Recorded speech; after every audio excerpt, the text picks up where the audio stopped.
were. But you're kind of like that. You like that in the group. And then when we go, we'll talk one-on-one. You're more open. Well, and maybe it's just experience through time, but I've just learned that some of those tabletop discussions, depending on the context, are kind of just like a big circle jerk. And that's not what the session was the other day. Yeah. But the topic in particular is something that I just found a level of frustration with, especially within the department, but just as one of those people that's constantly reached out. And, my biggest thing, if I had to pick one thing that really grinds my gears, remember those little snippets? It really grinds my gears. It really grinds my gears. I'm going to do something like that. But it's to me, it's lip service. It's like, that's something I constantly am reevaluating with myself. Like, don't say something and not be able to do it. Otherwise, just don't say it. Yeah. Like, it's so much easier. And just on that topic in particular, this is one of those things like, what's talking going to do? The most refreshing part of that was you like giving your testimony. Like, this is literally what Drew should be doing. This is Drew's calling. Being able to relate and like, not just no bullshit, tell you how it is, shared experience. And like, okay, so what do I do? What do I do with this information? And when it's a real heartfelt like testimony, people are like, well, shit, he was vulnerable enough. Like, I can be vulnerable for a second at least to get some more information. Well, and it's natural. That's the best part, is it's not like none of that is produced. One, it's my personality from being like not a person from the Midwest, and my culture as an Italian being very expressive, emotions on my sleeve, loud, aggressive. There's when I used to write music, or this thing that John Mayer said, he goes, when you're writing a song, he says, like, people connect with you connecting with yourself. And so I say what's going on in my head of like, when I can cut out the bullshit in my heart of hearts. You know what I'm saying? Like I almost look like it's kind of like a thing with like prayer. Like sometimes if you're praying, there's like a language that sounds, all Christianese or whatever. But then there's a prayer where you go like, God, I am so fucked up and such a worthless piece of shit before you. And you know this. I'm sorry I'm putting on an act right now, but I don't know what the fuck to do. And I know you know my frame, like that's the difference. It's like, anyways, you'd never hear that shit in a church. I don't think you need to cuss to like get your point across. I wish I didn't cuss so much. But I think back to Lauryn Hill. There's a song back in the day. I think it's from the Fugees album, from The Score, where she goes, I had a motherfucker, so y'all ignorant ninjas hear me. Yeah. But she's right. She's like, after all my politicking and my theories, I had a motherfucker, so you're ignorant, expletive deleted. And she's right. Because some people, it's like, maybe they'll connect with you. I don't know. People argue about that all the time. Say if you do or don't have to cuss. But that's how I talk to myself. And that's, I don't know. Anyways. I think that's a more genuine way to come across, because you'll filter yourself some depending on the crowd you're talking to. And you should in certain environments. Yeah, you should really know your crowd you're talking to. Exactly. Second graders. But as far as like expressing yourself, you could almost tell when someone's not censoring what they say, but maybe dumbing it down. So would you really related that to a prayer, and you're like, fuck the Christian talk. Like, God, I am like fucked up right now. So if you could send an answer, if you can send an answer, that would be great. Yeah. And I even think if I had to put myself in his shoes, the he's more receptive to you just talking that way. And people pick that up. Yeah. People pick that up. I think one of the best approaches when it comes to communication like that is the 7-38-55 principle when it comes to communication. So only 7% of your communication is the actual contextual words that you use. Yeah. And the 50% is nonverbal or something like that, right? Yeah, 38% of that is your nonverbal cues and your tonality, but the rest of that is your nonverbal cues, like you physically being there. You could be rolling your eyes and saying, "Yeah, oh yeah, I love you. I'll do that." Did you really say? Did you really mean what you're saying? Yeah. It's so. I think that plays into that. Yeah. Now I got to double check my math. Yep. The 738-55 rule, 7% Yeah. being your verbal communication, the actual words or context within the message represents the least influential part of the overall message in terms of emotional impact. But 38% is your vocal communication, the tonality, pitch, and the modulation of your voice or Drew's voice. And the other 55%, the largest portion of that, body language, facial expressions, gestures, posture, eye contact. It's the most significant in understanding the emotions and attitudes of the one relaying the message, whether you're praying or not. I had to clear that up because I think I fumbled it a bit. Let me do a quick little intro on you. You're all right with that? Absolutely. I had to pull up stuff. You hear me okay if I'm sitting back here, or is it way better if I'm up? Okay. I hear you loud and clear. Loud and clear, you freaking human megaphone. I can hear you, mate. Anyways, you and out listening to Tautua talk. It's been a while for us, actually almost a year to the date.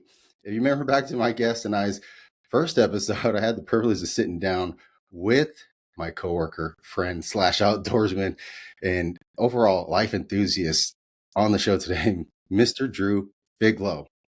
In that episode, we dove deep into topics like outdoor sporting, hunting, his experience and his journey through jujitsu, and also some other critical topics, especially when it revolves around mental health, especially and in particularly within the fire service. We also explored how mental health impacts fathers in general. This is our role for all you fathers out there listening or watching, whatever platform you're tuning in on. And that discussion struck a chord with so many. Early on in Tautua Talk, we only did audio. I kind of hoaxed Drew into doing one that day. We were having such a involved. Didn't we? We'll have to talk about that a little bit. I hoaxed him into it. We were having this discussion, and this is something common with Drew. Every time I talk to him, I have a profound sense of learning something. Every time. He's one of those people. He's got a ton of knowledge to give. But today, I'm thrilled to bring Drew back. For those of you who don't know, Drew is somebody who embodies resilience and balance in every aspect of his life. I really look up to Drew. So in this episode, we'll build a little bit more on that previous conversation. I'll leave a link where you can check that out. There's no visuals to it. It's literally on some cheap microphones. I end up pinning one on them. That's all right. But it ended up being one of those episodes on the Spotify account that got a lot of interaction. Yeah. Probably because we named it something so catchy. The Collage Garage. The Collage Garage. As you can see, the collage continues, and I am feeling ashamed that I cannot match the swag of Mr. Drew today. He's got the ugly Christmas sweater. I'm way behind. I got I got Maui's hook going on to commemorate the dropping in the world premiere of Moana 2, which I'm very excited to see. But I digress.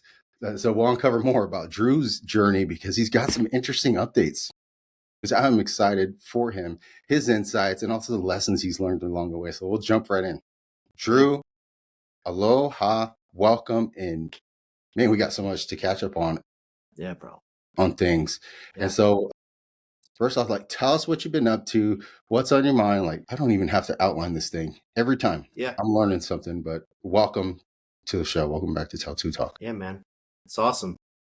So, I mean, last year has been absolute hell. Probably one of the hardest years of my entire life, for sure. And it was real shit. You know, I mean, I had health issues where I didn't know what was wrong with my heart, which, I mean, I'm going to make a real long story short for the sake of time of like, you know, thought it was SVT. SVT is like supraventricular tachycardia, where your heart is beating really fast because of, you know, bad electrical, you know, signals in your heart. It wasn't that. That turned out to be all psychological and stress and also alcohol abuse. So I broke my foot this year while all that was going on. And so I didn't want pain medicine. So I sat in this garage and pretty much just drank whiskey and smoked a pipe every single day, and then, you know, going to the outdoors thing, like after sitting here for 6 weeks, just drinking booze, then I went and just turkey hunted and hiked 15 miles in a couple of days and ended up in the ER because I pushed my heart too hard. So then I was off of work for another 6 weeks because they didn't know what was wrong with me. I didn't know what was wrong with my heart. And then while that was going on, two of our firefighters at our department took their own lives within 36 hours of each other on Father's Day weekend, That was which rough. was ridiculous. It's But it unacceptable. really, go ahead. What were you say? I was just saying, it's unacceptable. Yes, but also, and we'll get into, like, I understand more now how a person could get to that point, because I never thought that I would ever struggle with suicide myself. But, it happened to me. But really, after those two guys, took their own life, I finally, like, it broke me. It broke me beyond anything I could handle. Just the constant, incessant thoughts of their death and wondering if I was next was absolutely terrifying. And I was in this place of absolute fear where I thought that I was going to catch suicide like a cold. But I mean, it was the fourth friend that I buried in 2 years. All of them were tragic. Like, the first 2 years ago, my buddy was on a bicycle, a father of 10 in his mid 40s, gets run over by some chick all hopped up on pills, runs him over like a friggin' deer, like unrecognized, drags him, absolutely. Anyway, I shouldn't say that. Just I 'cause, believe I we don't know. talked about that in our first episode. Yeah. And then shortly after that, one of our other coworkers died tragically from a heart attack in his early 50s. One of the senior guys in my company. And then, then the last two, with Gino and Tom passing away. And that's not even it. The last 8 years, I just realized, like, life can absolutely kick your ass, and while you're down, like, in a place like you would not believe. You would not believe. I think And that's especially, yeah, powerful, especially when you shared that and give anybody listening or watching in on that. Drew's became one of the forefront leaders in mental health advocacy, especially within our department. And I had not seen Drew in a while. We do not work at the station. We work at the same department, but it's very easy to go months, sometimes years without seeing a fellow coworker. And since the last time that we spoke, I noticed we text each other and follow up a little bit on social media, but there was a phase where it went silent. And I was thinking to myself, I hope Drew's all right. And it's some of those times that I regret myself that I think about things but don't act on them.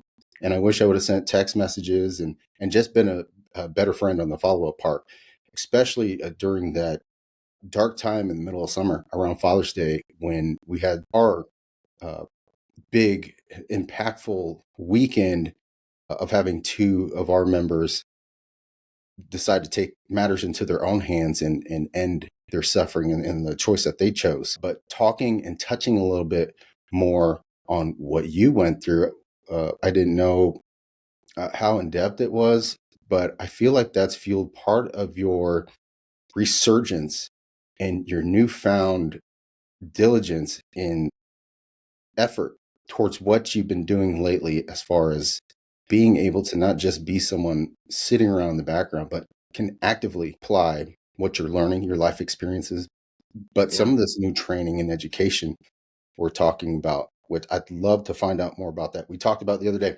brief, and I thought it was really good for you sharing some of those insights. yeah, But to bring it back just a little bit, I'm yeah. going off of some of the feedback that we talked about the other day. Like, last time we just kind of talked, but I think it's important that we break some of these things down. I'm going to go Yeah, off of your line of questioning, some of the things you want to highlight. yeah, Now, speaking of how this past year, since it's been a year, has yeah. transpired between the last time we talked, you went through several of these phases. I think it's Mhm. important to identify when and where things happen, and then the steps you took, and then what was available and what you were feeling at the time. Okay, okay. And so, step number one is really recognition.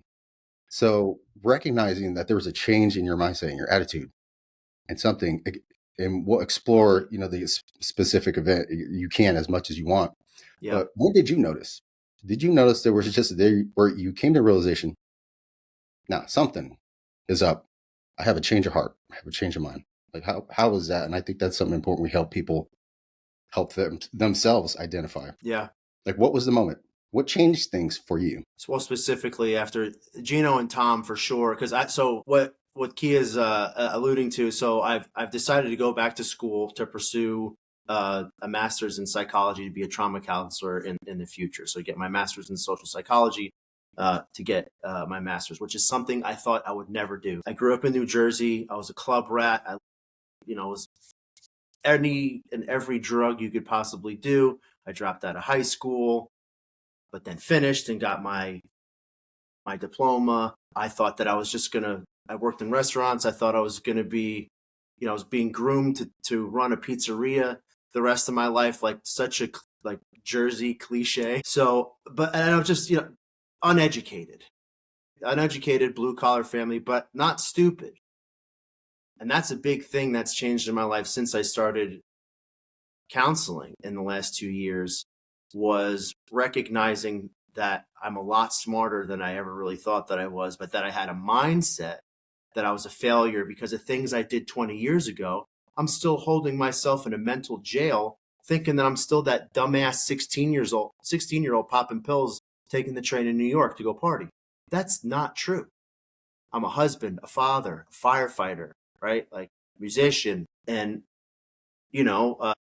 I realized that I had, and if you've done therapy, talk about stuck points. That was a stuck point in my life where I thought that this was a truth that was logically not true. I wouldn't be able to do all the things I know how to do if I was an idiot. Yeah, do I get very distracted, and do I have ADHD just like probably the majority of the other firemen? I learned through like education is 50% of ER doctors have ADHD, and that's because their frontal lobe is stimulated enough to be able to function just like a normal brain does. That's why you take Adderall, which is a legal stimulant, one molecule off from methamphetamine, to stimulate your frontal lobe enough to function properly. Same thing happens with firefighters too. All of us are kind of a little bit off, but you put us in a situation to where it's absolutely crazy. I've seen so many of us be hyper focused. So basically, through the last 5 years of suffering that forced me to self-educate, trying to figure out what was wrong with my nervous system. So some of the things I studied from my counselor was like polyvagal theory, the effects of PTSD, panic disorder, which I didn't even know was a thing, of like having multiple panic attacks. It's like basically the fear of fear, had all of it. But I came to the point, and actually with the help of my mother-in-law too, was that I realized that I needed to get a formal education to be taken seriously. Now, why is that? All firemen think not all, the majority of firemen are know-it-alls. I'm guilty of it. We're all type A, Bobby. for the most part, right? Loud. And no real certifications, no real education besides like YouTube, social media, and whatever. Even though some of those things might be true, it's still not like, there's a huge difference between taking a long time, a marathon pace at your education, and learning and going over and over again. I mean, that's actually, I learned that like the Hebrew word for like teacher, like rabbi for teacher, actually it's like to go over. They go like, think of a groove, and it creates a groove, which they kind of knew about, like neural pathways that are set. It's like over and over again creates a neural pathway. And the deeper the groove, the more set, whether good or bad, your knowledge or experience is about that thing. So, and I knew for me, like getting back to my background, and I feel like a lot of people too, people only change when they absolutely have to. And I was in a place where I absolutely have to. All right, I can't do this job anymore. And what's funny is I love the job now more than I ever did, because I love you guys more than I ever did. Which I realized from counseling is like, oh, wait, my wife can't understand what I'm going through. My friends can't understand what I'm going through. The only people that could truly understand what I'm going through are other firemen, first responders, and veterans, because they know the darkness, and they know how hard the job really is. Like, people say thank you for your service or whatever, and I look at myself as soft. I'm a very sensitive person. I should have never gotten to this job. You know what I mean? But I believe it was for a reason, because I never would have thought 10 years ago that I would be pursuing a graduate school in psychology, but it was because I had to. Why did I go to counseling? Because my wife was going to leave me. I had to. And thank God I did. People helped me. I know I'm all over the place. I think you allude Bring to me it. in. Really, I think you allude to that. Was there a particular moment where you noticed it was time for change? Was it a specific event? I always knew that there was a time of change, but I didn't know exactly what it was that I wanted to do. There was a thing in my head that, you know, I knew that I didn't want to work with my body anymore, that I wanted to work with my mind. I knew that.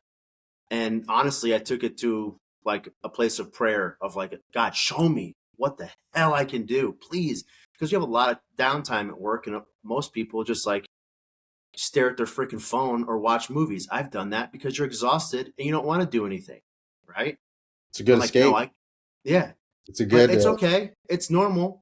You're not making the most of your time, but I've done it the last 8 years, you know, but I was waiting and waiting and waiting for something to do, but my why wasn't strong enough yet. And my why became extremely strong when one guy I never expected would ever take his own life did it in such a premeditated way that broke my all of our hearts tremendously. And then the next guy, less whatever it was, 36 hours later, takes his own life, which was a guy we all knew was going to do it and couldn't stop it. So it was like perfect both ends of the spectrums where our department or any of us, none of us could deny that there was a huge problem. And it's and no one's real fault. Well, I should say that. Go ahead. well, and Yeah. we won't go into the blame game, but I think here in a bit we'll discuss the sequence of events and get your input on it. So one, thank you for sharing that. I Yeah. know it takes a bit of vulnerability just to even talk about ourselves, and that, your story could impact others in the same way other stories have impacted you. Yeah. So you brought up a bit about when you had this epiphany, but here's the second half of that question is, when do you think your family noticed that there was a change? And when did you become aware of that? Because I think that's important for anybody who's serving in any capacity to understand, because you'll realize it. And maybe it takes that happening for you to realize that's what my family's been noticing. And So, when did it dawn on you? When did you notice that your family noticed a change? like in the negative way or the change, like, There's Drew, there's East Coast Drew, there's happy go lucky Drew, there's fully okay, yeah, attentive and fully present dad. When did your families begin to notice that there is this change, okay. this So I'd shift? say I was always a pretty happy like person, very jovial, energetic, kind of wanted to be life of the party type of guy. And I would say first that it started one when I became a husband and a father, because you really don't have it. I mean, I shouldn't say this, but Say you it. really don't have any problems until you're a husband and a father. When you're a single guy and you just gotta, all right, I gotta back. It's not that nobody has any problems, because you can have problems if you're not married or have children, and very huge problems. But I'm saying from my perspective is, or from my personal experience, that my life before, I didn't realize how easy it was as a single guy with no kids and, you know, no spouse, that I had to like earn their respect, right? And that weight hit me like a ton of bricks because I wasn't ready for it. I had no example of what a healthy marriage looked like. No example of what it looked like for a healthy father. Literally zero, the exact opposite. So how would I know what to do? So that was in the first year, 2 years of my uh, marriage before I started the fire service. I've been married for 10 years, been in the fire service for 8. But then as soon as I started in the fire service, well, I was actually at a private ambulance service before I started with Kia at our department. And 6 weeks into starting out as an EMT, my first code or dead body, if you're not doing CPR on somebody, was a 2-year-old little girl that drowned, and it was the last call of the day. I was working with somebody that I don't work with normally. My normal partner was on vacation, and well, I think they actually got hired on at Lee Summit. Now I was with anyways, that's ADD and the details of getting sorry. So I basically, it was the last call of the day. My shift was over at 8 p.m. The drowning happened, at 7. I'm cleaning up the ambulance, and all I got was, "Are you okay? Are you good?" I was like, "I guess. I don't know." And then I just went home to my wife. We didn't, and my daughter was, I think, 6 months old at the time. And I just was like, what the hell did I just do? What did I sign up for? And I felt trapped. And that's one thing I really wanted to focus on for people here. If like you're a first responder listening to this, or just in general in any situation, because that place of hopelessness can lead to suicidal thoughts or just a miserable, depressed, anxious life because you feel trapped. I was like, I can't get out of this. What am I going to do? I have no education. All I did was, a couple semesters of school to, get this job. I got my pension, I got my insurance, all that other stuff. That's a lie. And I heard that from David Struther was, he's like, you could make, if you wanted to leave this job within 5 to 6 years, you could be making the same money that you're making right now. It's not going to be easy, of course, be like just leaving like any job.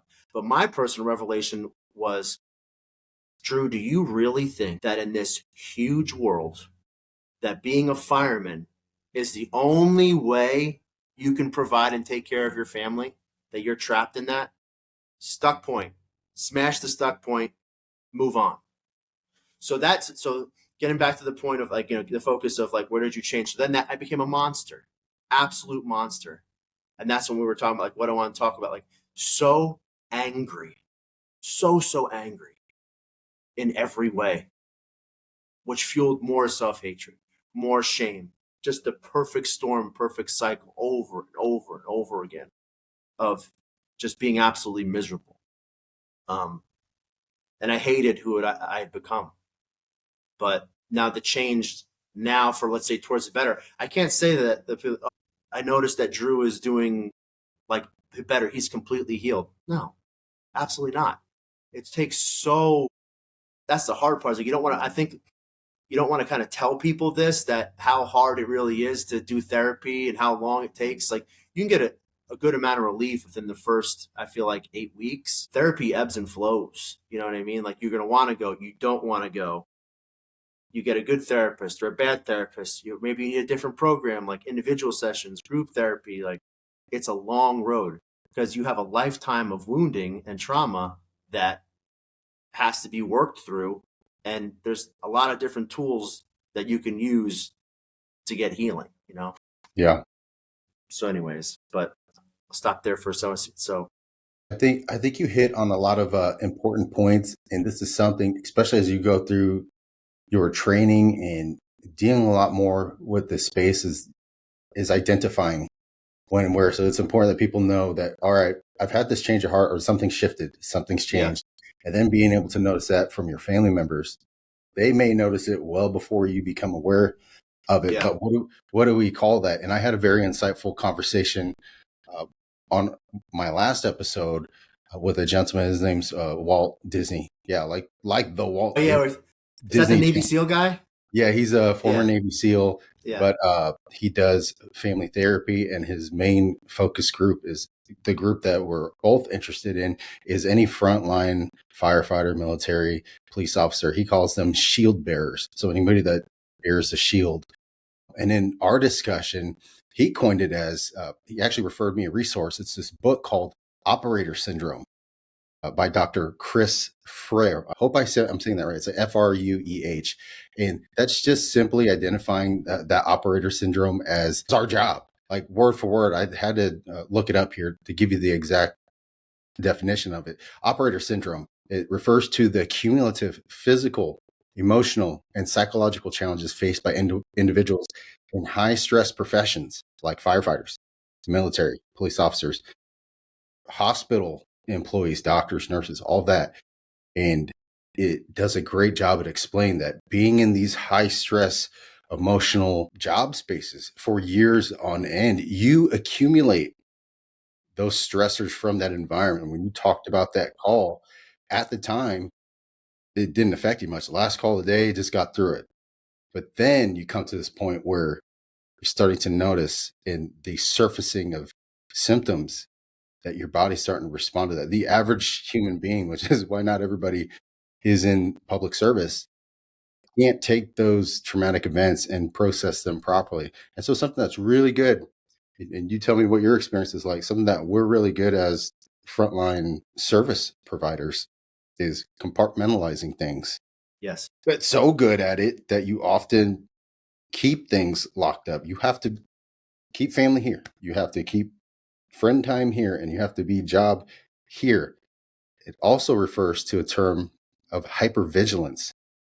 Police officers, this is very common with them. And don't knock me, policemen. I'm not a police guy, but it's just some information I want to share, is that by being hypervigilant, you have to know that everybody's kind of after you. You're in uniform. You are on duty. You're waiting for a call to drop, whatever.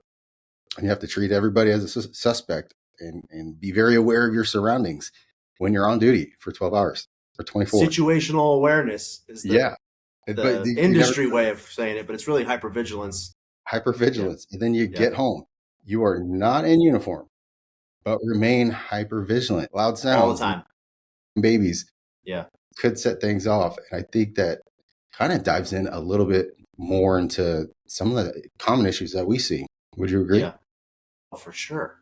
Because you can't turn it off. First of all, it's a normal response to compartmentalize things. It's what your brain does. You compartmentalize things while it happens, so that way you could survive in the situation or do your job, right? Like you can't sit there and completely fold when you got to throw a tube in a kid's throat that, you know what I mean, that just got out of the wall, out of the pool. You got to do your job. And there's a healthy part of that. Like that's, like you said, as shield bearers or whatever, that's your job. You are a protector, right? That's what you're supposed to do. The problem is, and I'm going to put a disclaimer first. One, all this stuff I'm saying, this is through my own human experience. I am no expert. I'm not a licensed counselor, anything like that. I'm starting my studies in this stuff, and, you know, take it with a grain of salt and study yourself just like I'm doing. Get off your ass and read a book, right? So G by A all the way, baby. We got to make this. I'll put one at the beginning of this video, but yeah, nothing of what we're doing is considered medical advice. We are just two firemen, regular guys sharing their opinion. If you find something insightful about it, again, it is on you as a person watching, listening, reading to do your due diligence, sharing our experiences and our opinions. We're just guys on the internet. Yeah. And so that little caveat for legal reasons, just legal. Yeah. Can you make sure that we edit all the stuff that. So the reason why I say that is like, all right, so your brain compartmentalizes things, healthy, normal response. But what your brain does to process trauma and how it unpacks it is it unpacks it during REM sleep. Weird. So why are firemen and all first responders and veterans, they can get so jacked up? Because we don't get REM sleep. I just went through a season in my life where I was sleeping 3 to 4 hours a night for the last couple months because I was just so jacked up from my medication, busy call, like, you know, just having busy nights at work. And I became a monster. That's happened throughout my career. It's like constantly having a newborn, like all the time. So your brain can't process that trauma, right? Because it doesn't have enough time. It's just, you need to be able to sleep. And that's why it's like, you can't hold it against yourself for getting so jacked up, or like if you're depressed, if you have panic attacks, if you're having suicidal ideations. Everything is against you to fail physically. If you're not, well, just from not sleeping, just from not sleeping, let alone your diet, let alone your substance abuse, right? How well you're exercising. There's so many other factors that go into play, and just this one alone is hindering your brain from processing trauma in a healthy way. I do want to talk about the ETMS too at some point, because I feel unbelievable since then. And so what treatment number are you at? I think you're a little bit more. I'm done. I'm 2 weeks out of it, and they were talking about how your brain will still continue to be like healed afterwards, bro.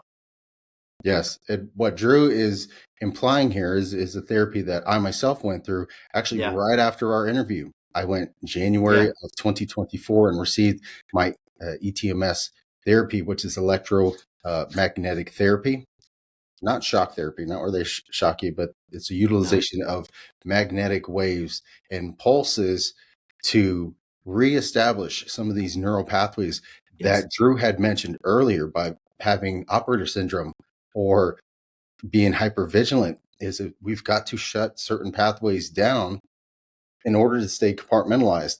And through time, those neural pathways end up losing connectivity, or we become so good at packing these suitcases that they remain closed off.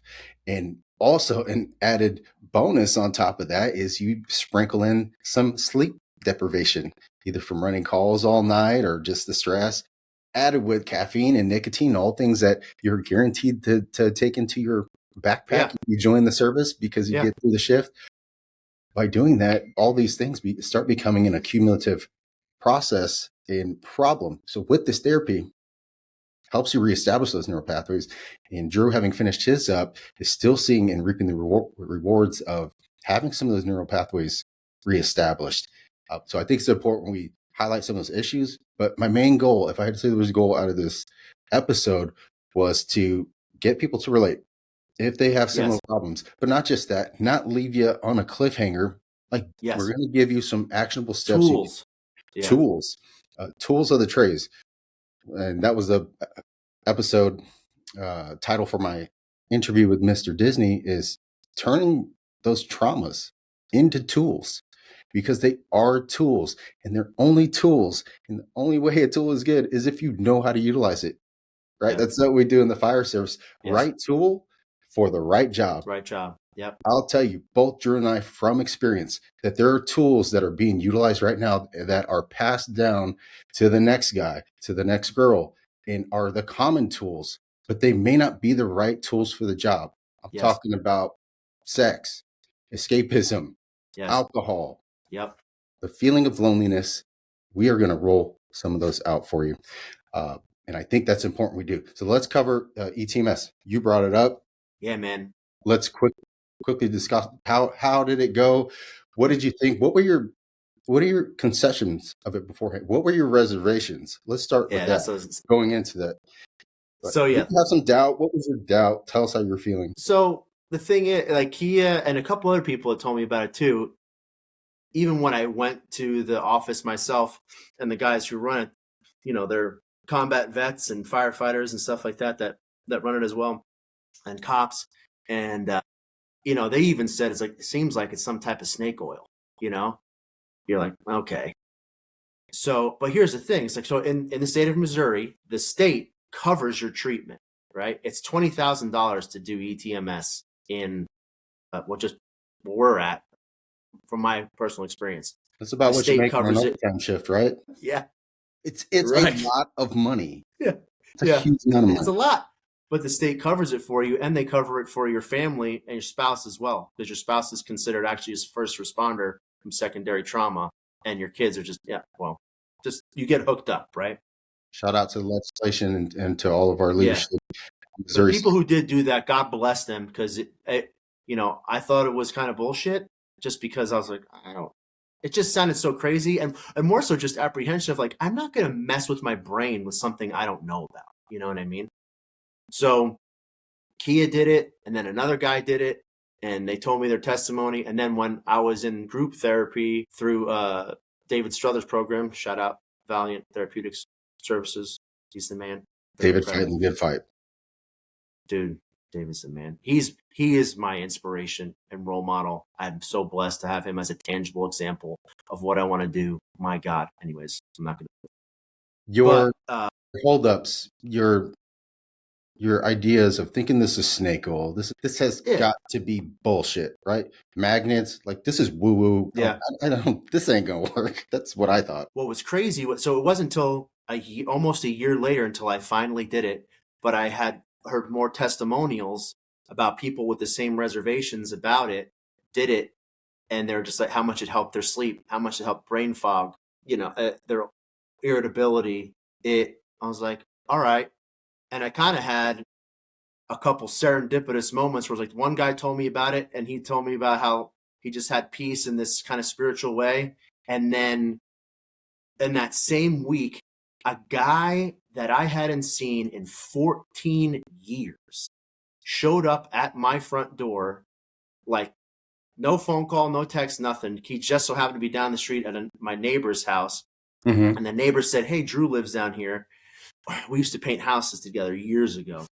And he lives out in Kentucky or something. Shows up at my house. Long story short, he's like, how you doing? I'm like, fucking horrible. 2 of my friends just killed themselves. I'm a hot mess. I got every side effect under the sun from the medication that I'm on. Yeah, I feel absolutely horrible. And he's like, have you ever heard? He's like, I did this thing called like ETMS. I was like, are you kidding me? And I had just signed up online to like do it. I was like, all right, I feel like I'm supposed to do this. Like my gut said it was, I just felt good about it. And I was like, that is so crazy that you said to try it out. So yeah, I had a lot of reservations at first, but and for good reasons. You should do your due diligence and uh you know, not just throw anything at your body. So, but no, now it's unbelievable. So from my second session, I had the most vivid dream, and I still have the most vivid dreams ever since I started doing it. And which means that you're in REM sleep and you're processing shit. Now that what I noticed too is that almost all the dreams were stress dreams. They were all stressful. Like the first one was literally the cops were after me and I was like getting a divorce or something. I was being accused of cheating on my wife and there was all this evidence and I didn't, but I was just like, oh, it looks like I guess I did if you guys are saying that I did. And it was like super detailed, super long, super vivid, just in a way that I had almost never experienced. And then on and on, it was all these dreams for like the over the course of the month of doing it because I was processing all this stress and trauma from at least the last years, probably my whole life. I was having dreams about stuff from 20 years ago. Like literally, it was insane. And then another thing that was huge after I did it was I had the most, like, I came home and I just started getting a ton of shit done. I organized my garage, cut my grass, like, did my laundry, started fixing stuff. Like, My I man was just, working. dude, I had all this. It was like if you were on 38 energy drinks, but there was no stimulating effect. Wasn't hyper at all. I just felt good, stable, and I just Mhm. felt very satisfied with getting work done. To where normally, like the simplest little tasks are so annoying to me. And that blew my mind about ETMS. And then now, so I just finished up, and then they were talking about how you're still going to have healing effects after the fact. And I was thinking about today, like I have had such mental clarity and creativity like I used to have for just ideas, projects, songwriting, like had like lyrics slash poetry, which I do not do. I don't write poetry, but I was like writing about, my marriage.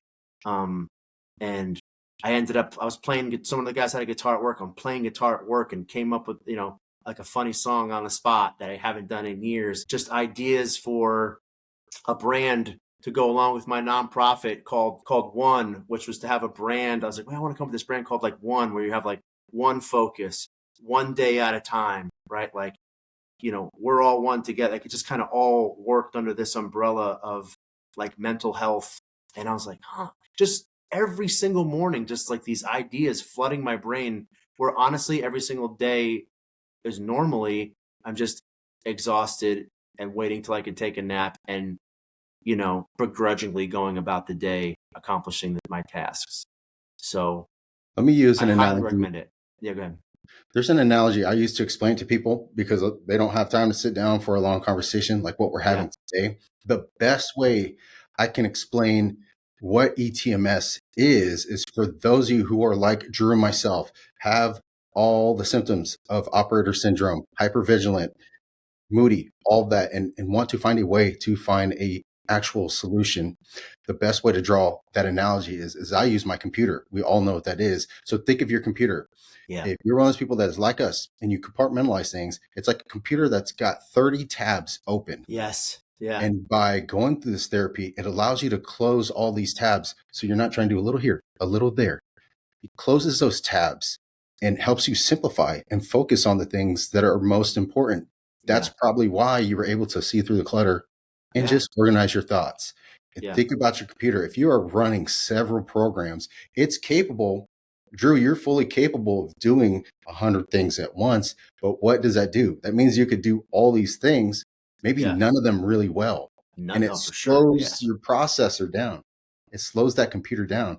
So if you close all these programs that are running in the background and pulling energy from the important projects, you're not going to be running a very efficient operating system like Yes. on my MacBook. And so by Yeah. going through ETMS allows you to close all those tabs you got open. Yes. They're all important, but Yeah. some are more important than others. And that comes with prioritizing.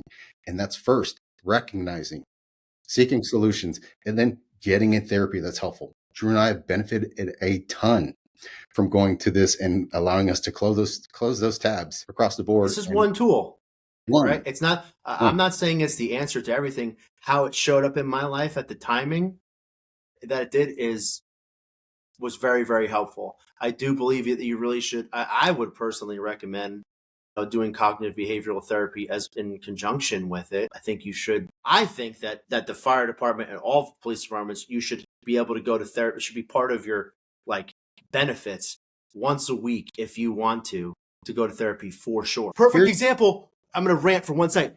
Let's do it. Who cares if you have almost $4 million in retirement if you can't make it 18 months after you get out because you took your own life? What? That's really what just happened to us. Who cares Doesn't about matter. your 457? Who cares about your Roth IRA? Well, Because you're about divorced. 5. Yeah, your family's your kids don't want to talk to you. Your wife hates you, or because you did your duty, and God bless you for it. But we were never taught how to take care of ourselves, and that's one thing I loved. I heard from David Struther was like, you were all taught to suck it up, and you do. That is that you do have to suck it up to, like we were talking about, in functioning in to suck it up for the moment to take care of that bleeding loved one or child. But you don't keep it in your mouth. What do you do after you sucked it up? How do you nobody taught you how to handle it after. Do you leave it in there? Do you swallow it and bury it? Yeah, you're taught to suck it up, but you have to have the tools in place to be able to process it in a healthy way, besides 30 Bush Lights and a bottle of Jim Beam, right? Doesn't turn out good for those of you curious. No, bro. I've been there. I've done it. Let me ask you this. It's an interesting question. I thought, it's a spicy one. You ever thought that the reason why we have such handsome retirement and compensation packages for insurance from the job is because the job is the one that is giving you the reason to need that insurance package? So if that's your thing for being a firefighter, you hear that being on the interview panel for me is, oh yeah, I hear you guys have a handsome health package and retirement and all these resources. Why is that? This is the job that helps you create the issues. Is maybe that why they allowed so much compensation on that end? Just interesting way to think about it. And then one of the things too that I learned in Struther's program, he talks about do you think the job gives you the most amount of time off that you can have, or the least amount of time off that you can have? Or does your job pay you the most they could possibly pay you for what you do, or the least possible they could pay you to get away with? Now I get it. It's business, part of, I get it. And I understand there's a place for that. But his point in all that was, if you're not even taking the bare minimum of what your department is giving you for your vacation, and you're working overtime on top of it, you are destroying yourself mentally, especially if you're not. Anyways, that's a whole nother. Right into the question that you asked, what does it matter? If you top out your time off and all your compensation packages and you have $4 million in the bank from deferred comp, what does it matter? I'm going to take as little time. I'm grinding. I'm going to top off my vacation. I'm going to get so much overtime on this check, but you don't take the minimum amount of time off, which is the 10, 12 days a month they give you. I don't keep up with it because if I need time off, I'm going to take it off for myself. And not to bash the fire, to kind of balance out the conversation too. I don't want to be all negative about the job, because the job, it can be great. There's days where it's funny. It's like kind of feast or famine. It's either awesome or it's absolutely terrible. It's like some days, maybe you run a couple calls, get to help some people. Everybody loves you because you're a fireman for the most part. You get some Chick-fil-A comes by and drops off some spicy chicken sandwiches. You worked out. Maybe you did a little bit of jujitsu because somebody brought some mats there. You got paid for it. Chiefs game is on. You had some chili. You know what I mean? Hey, let's go to Andy's, get some ice cream and be fat bastards that we are. Well, and And then, this is yeah, not to demonize the job. no, it's an This is awesome job. it's basically spark some conversation. And if I had a goal, it's not to demonize anybody. Exactly. Is a job. It's going to be done whether you're in that seat or not. Yep. But I think it's important that we shift people's paradigm when Yeah. viewing the job. Just like the question you brought up, do you think Yeah. your workplace gives you the max allowable time off for you? Yeah. Or do you think they give you the minimum? Yeah. And that's a paradigm shift. Yeah. They give me 25 days off a year, but think of it from a company aspect. They can't give you the entire year off. There's somewhere in the numbers game that you have to be able to work Yeah. enough to return the investment on you from the business side. So it's just a Yeah. paradigm shift.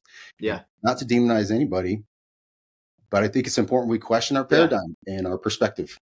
And they do a great job for us, like when we get hurt, like as long as you didn't burn all your sick hours and stuff, like they consider that, and like, we get more hours than the 8-hour employees do, because we work our department works 2 days on, has 4 days off, so we work 48-hour shifts. So we do get a considerable amount of time off. The point that I'm trying to address is like for your own mental health, like what are you doing for yourself with that time that you have off? That's your responsibility, that you manage, that is within your span of control to, just take a mental health day, take a vacation. Like, all right, I'm not just taking 4th of July off and Christmas or whatever. It's like, I'm going to make sure, like, all right, I'm going to spread out my vacation evenly throughout the year. It's like every couple months I take a tour off, instead of just accruing all these crazy hours for what? Because that's the thing with us talking right now. It's like I'm not going to listen to a podcast about people just bitching about anything. I want to hear solutions. And you're good. You have a future in doing this because you're segueing into the next portion of our conversation. We've identified things and we've shared experiences, but so what? What do I do? What do I do if I'm one of those people that's pissed off, irritable, getting crappy sleep? I don't have ETMS. I don't have someone to talk to. Let's dive in on some of the actionable solutions that people can Practical get in, steps. practical steps. And we're going to segue into that portion of it. But I think it's important first to also highlight some of the work we're doing.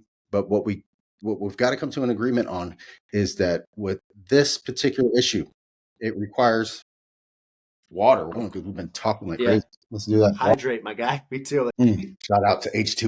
Shout out to Jax Fort Collins. No. Make the sticker again. Sorry. Shameless plug. You're going to get a sponsor him, please. Okay. We'll restart this. Okay. So what we've got to come to an agreement on when it comes to this is a complex issue and it requires a multimodality approach, not just fixing your sleep. Fixing your sleep alone is not going to answer all your problems. Going and getting magnet therapy is not going to solve all your issues. So you brought that up very nicely. And I think I'm going to highlight, you and I's approach. We both have this shared passion for people in the fire service, obviously, because that's what we do. That's where we're at. But more generally across the board is getting people solutions. You are pursuing your master's and being able to have this as something you can officially do and be licensed to do and guide people through. You're going the mental health and the advocate route. That's what sparked me doing what I do on Tautua Talk is I started Tautua Fitness because I am not a brainiac. You talked about this earlier. I feel like I'm smart enough to know things, but you're intelligent. I feel like we all have our multi-modality approach. And my approach to it is on the physical side. Here's something that I enjoy doing. I'm fairly decent at it. And I know that there are a ton of benefits with your physical.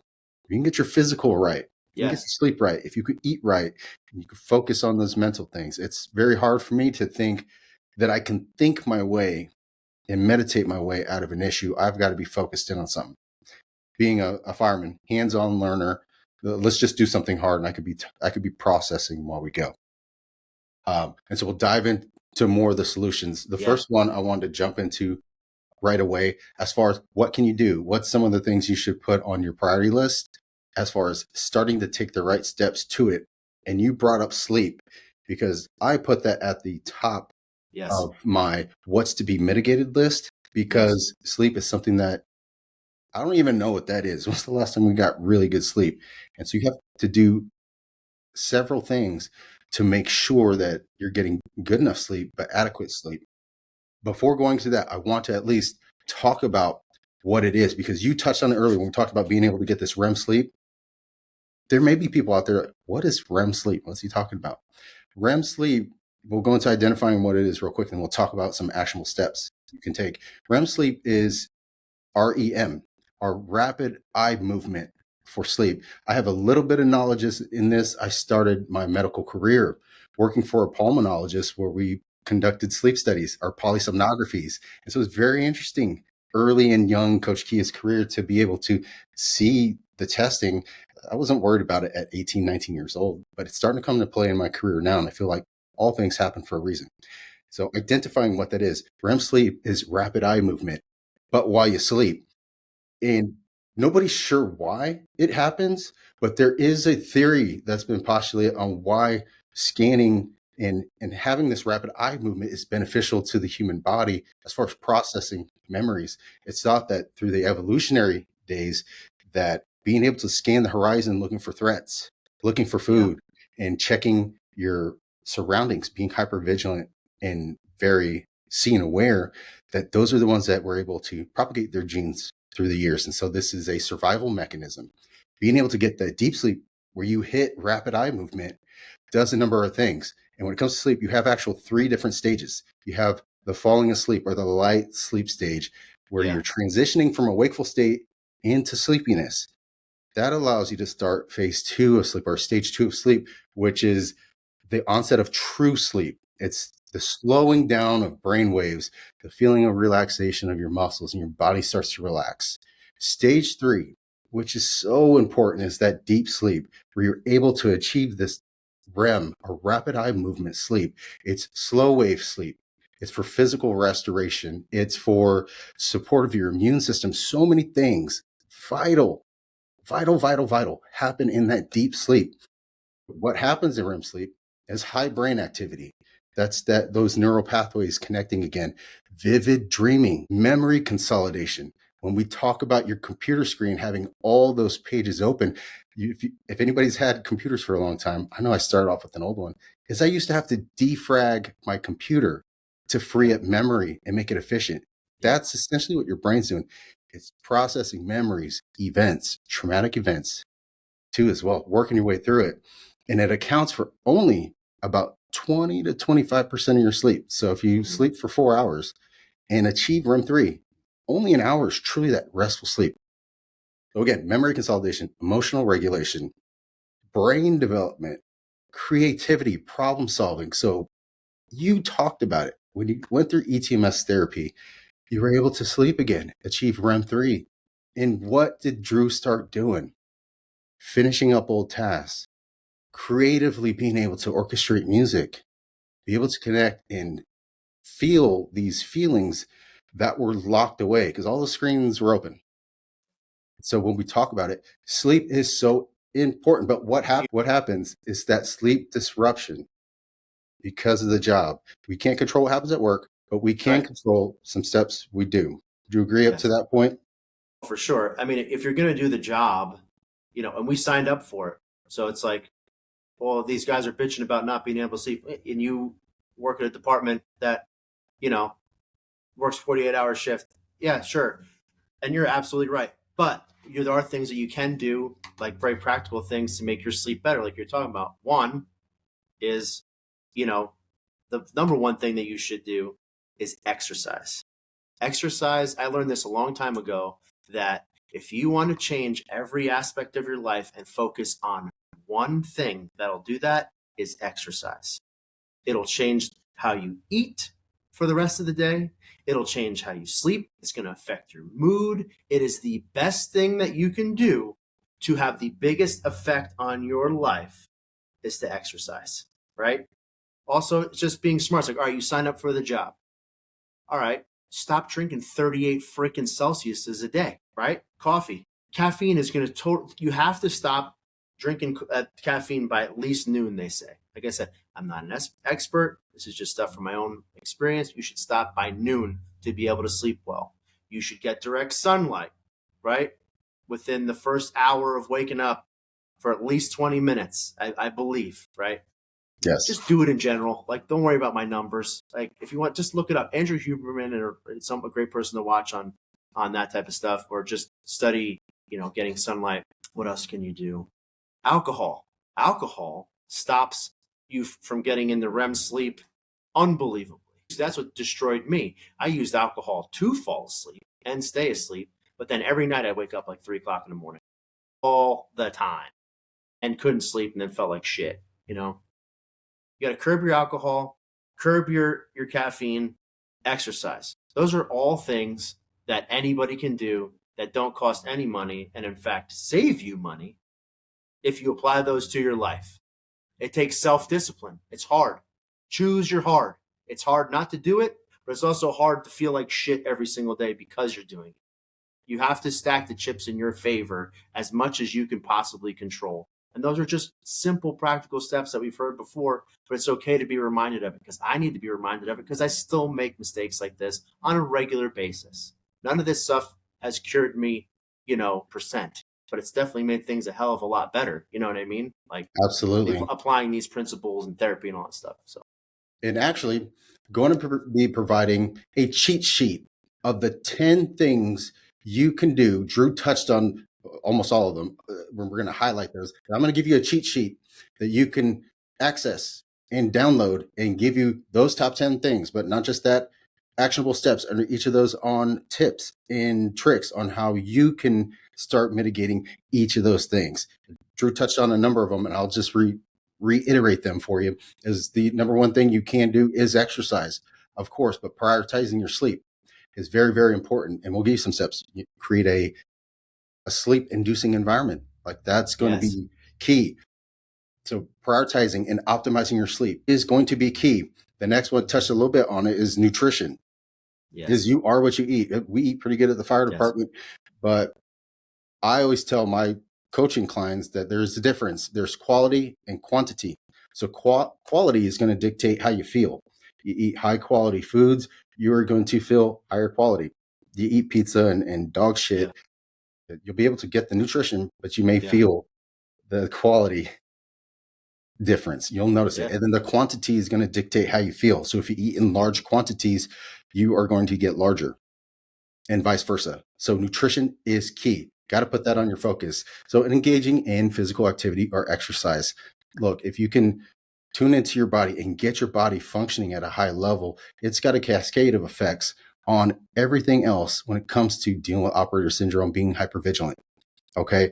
It helps reduce your overall stress, but more importantly, inflammation and several other physiological processes down the line. So do that regularly. The key topic we're talking in today is managing your stress and your mental health. There are people like Drew. There are avenues and treatment modalities that you can access. Do them. Not one alone is going to fix it, but it takes you first recognizing that there's something, but then taking actionable steps to address your mental health. David Strother, reach out. He's got a phenomenal program. And we're going to give you a whole list of all the links and people that we're dropping in this episode as well. Mm-hmm. But I think another thing when it comes to all that, we have annual physicals coming up, right? We do lab work. We're going to check EKGs, all that. And especially men as we age, I think it's very important that you, men and women, you monitor your hormonal health. So what we know is we have a ton of stress hormone, our cortisol, from our jobs. But also this has a long effect on other hormones that affect your mood, your sleep, your vitality, fellas. Mm-hmm. You know what I'm talking about? You know what I'm talking about. Yeah. We start lagging in that department. It could just be your sleep, could be something else. So you have to know your hormonal health, get your annual physicals, go to your doctor. You have to know. And if you can measure it, you can manage it. So if you don't know what it is, well, how do you manage it? You got to get it measured first. Limit substance abuse. We talked about that's part of alcohol, nicotine, all the things we love come with a job. You can't have the bad and expect the good. You all know what the repercussions of that, but set boundaries. The next one, set boundaries to decompress. You're off work, be off work. What I use for my fitness clients is I tell them, be where your 2 feet are. Drew is in the collage garage and he is doing what he can. what he can there. He is not in firefighter mode. He is not No. in musician mode. He is where his 2 feet are. And that's something we do as first responders, public servants, is when I'm standing in that ambulance, that's where I'm at. And that's what I Yes. am. Being Right present now, is huge. yeah, be present. So be where your 2 feet are. Got to keep it stupid simple for me as a fireman. And that's the saying that did it for me.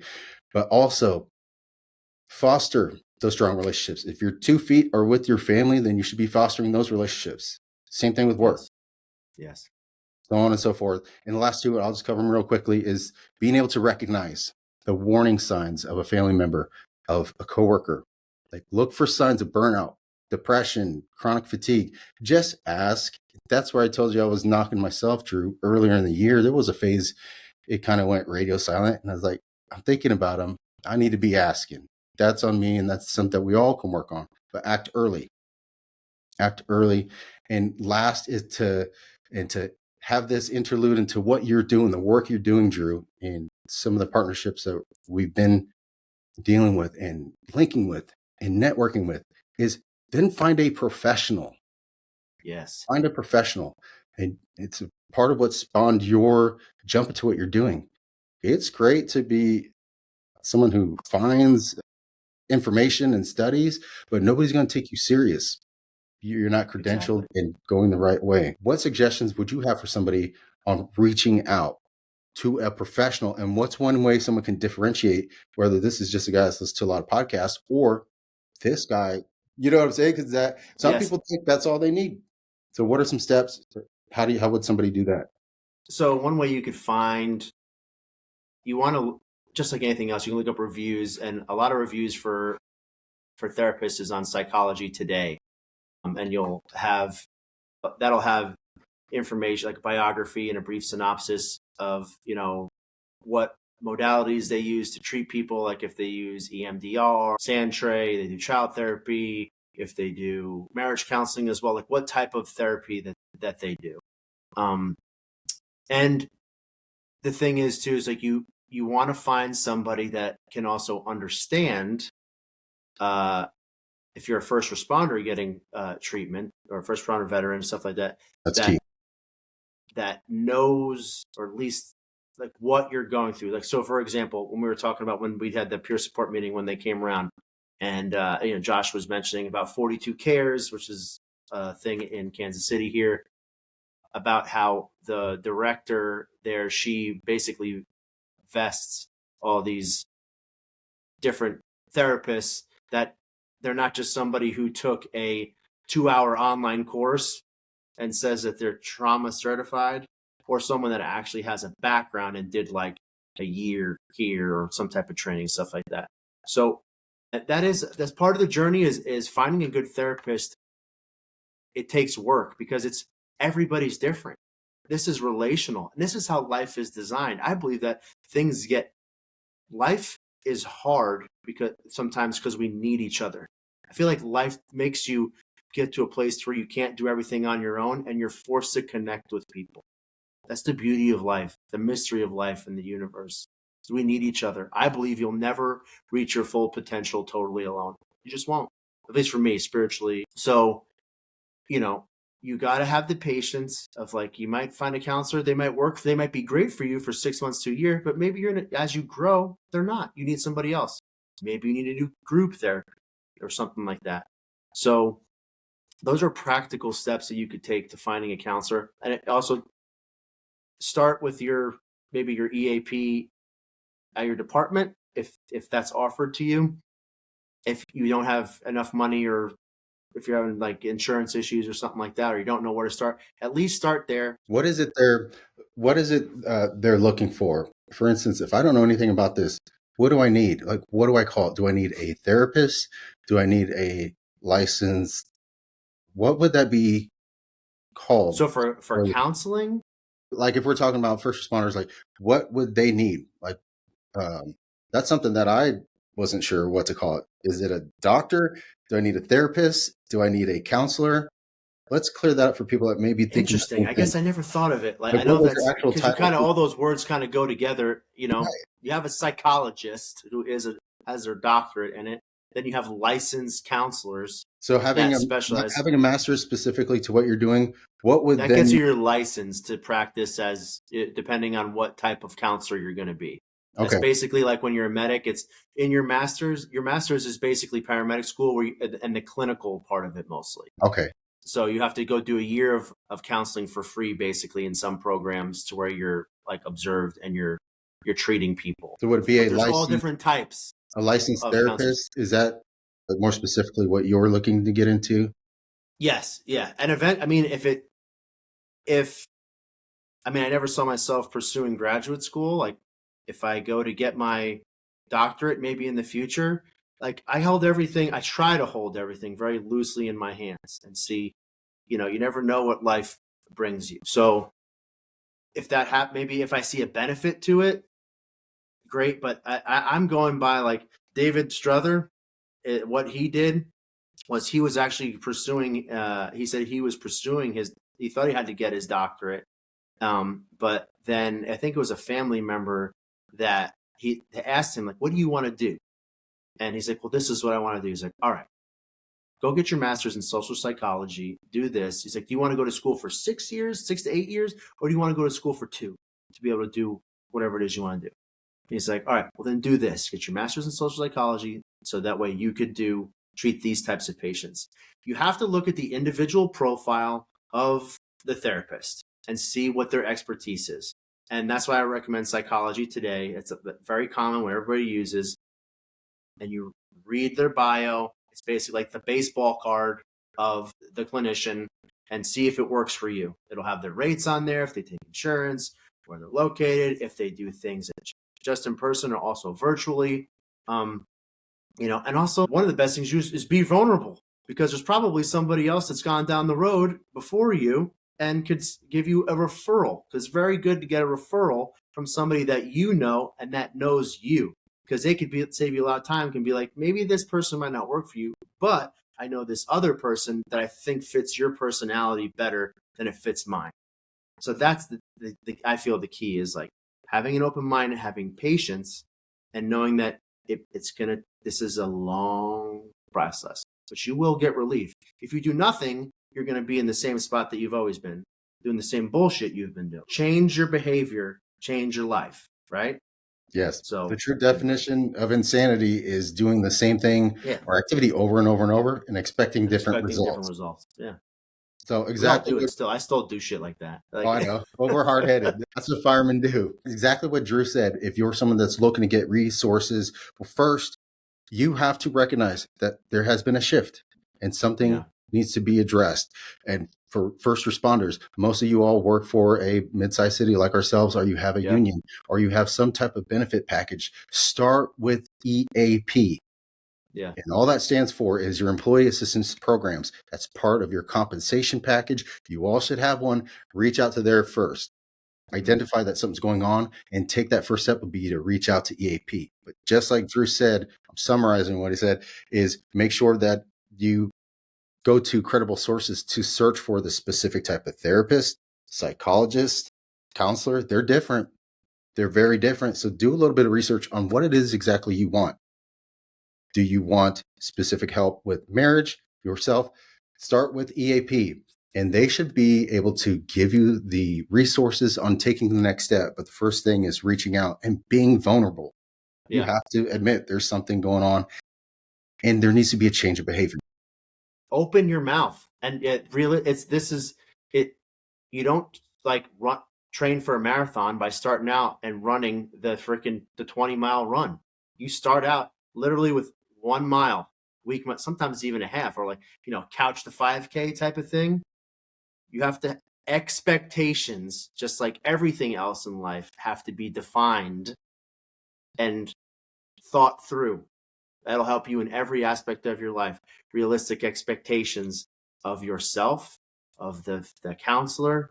Like, you have to realize that this is a lot of work and a process.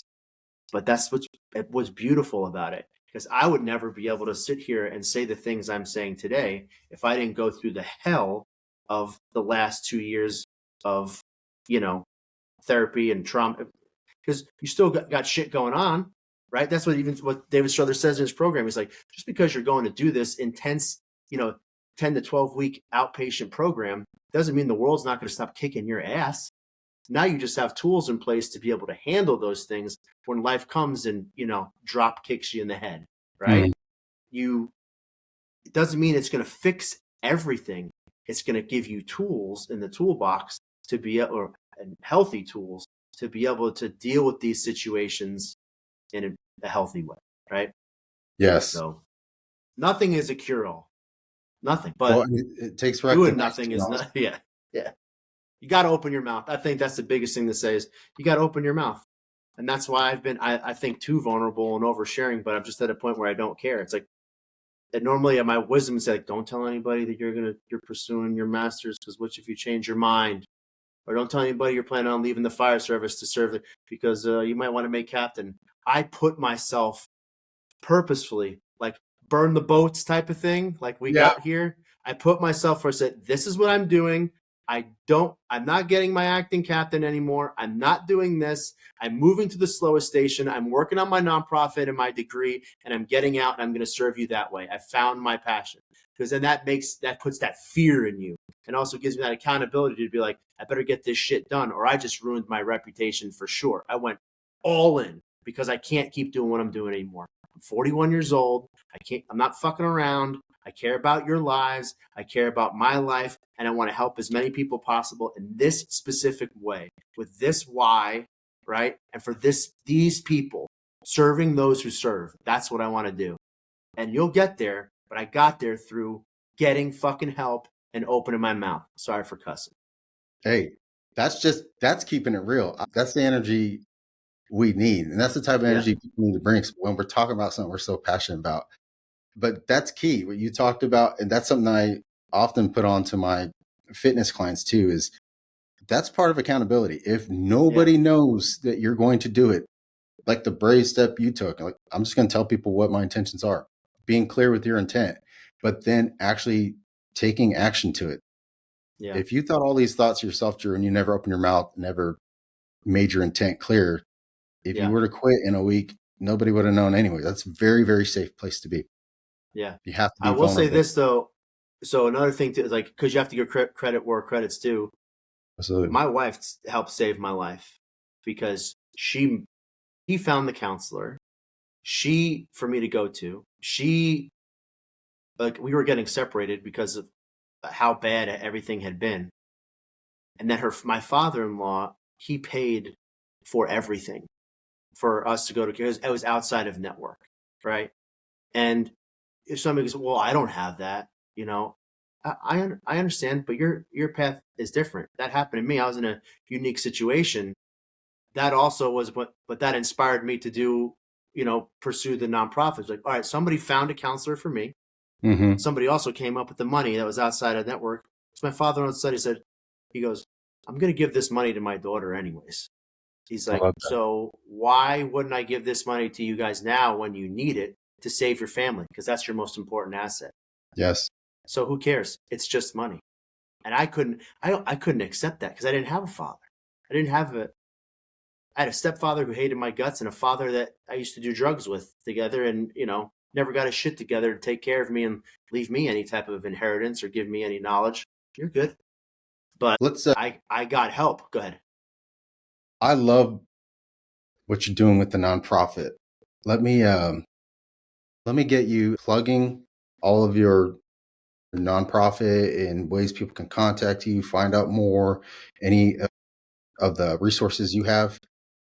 Do Yeah. that, and then any closing thoughts you have, or anything you want to re-highlight for anybody Yeah. listening in. So my nonprofit is called Headquarters Foundation. It is in the, I wouldn't say inception phase, because it's, I got everything registered with the state and all paperwork's in with the IRS for 501c3 and tax-free stuff and all that. Basically, I would say it's like 70% operational. The vision of Headquarters Foundation is to be able to have a bank of money, to be able to provide basically the exact same story I just talked about. Somebody had a counselor already lined up for me, and the money was there for me to go. All I had to do was show up. Super simple, super practical. And that's all I try to do. So all I did first initially started a GoFundMe for like the startup costs of like getting everything organized, and we raised like a little over $6,000 in 11 days. But now I'm in the process of but Kia, where Kia's the man, he hooked me up with another nonprofit in Kansas City that gave me a mentor, which was this 80-year-old gentleman who worked for Big Brothers and Big Sisters for 25 years, and he is coaching me on how to take my nonprofit to the next level. So I feel like I didn't fully exhaust How my much are you paying him? How much is that costing you? zero, Amazing. and it's been amazing. Like the guy, you kind of hope, like, I hope this is gonna be good. The conversation I had with this dude, just one conversation, and the resources he gave me was awesome, absolutely incredible, totally tangible steps of what to do, of how to get, real money to make this dream come true. Because it's like the long-term goal is I want land to be able to bring guys to be able to just have fellowship together, but be able to hunt, fish, whatever, like an outdoor focus. I mean, these things exist already, but there couldn't be enough of them to help the men and women that serve us every day in our community and protect our country in the military. I love these guys. I love all of them, and nobody realizes how much they give. And that's also a part of nonprofit is we're going to start filming like basically interviews like this. We got camera equipment and lighting to be able to set up basically confessionals of people getting very, very vulnerable and honest about what they've gone through to educate the community on what we do, because people don't know. I didn't know what firefighters really did, like the EMS side of it, until I became one. I didn't know. So we been through that education, through the videoing and everything, to be able to raise funds to support these guys to get whatever treatment it is they need. And also just to be able to we to be able to send a guy to a football game, or to, help him pay for his hunting tags to go on a trip, or whatever. It's just to serve them to whatever capacity that we can serve them. But we want them to get professional help, and we want them to not have to worry about it. There's a lot of resources that do the same thing as me. This is just something that I took initiative with when I was on light duty. And after we lost our two guys, and I was like, all right, my heart's all jacked up. I need to do something. So I started working on this. So yeah, I am taking my time with it. I'm very passionate about it, but it's another long-term goal. Slow and steady. It's that nothing's quick that's worth doing. I mean, it's cliche, but you know, so that's what it's about. Basically, it's like there's just a Facebook page on it called Headquarters Foundation. You can look it up. Just a very humble page. There's information with different programs in the Kansas City metro area that are available to first responders and veterans that I share on there.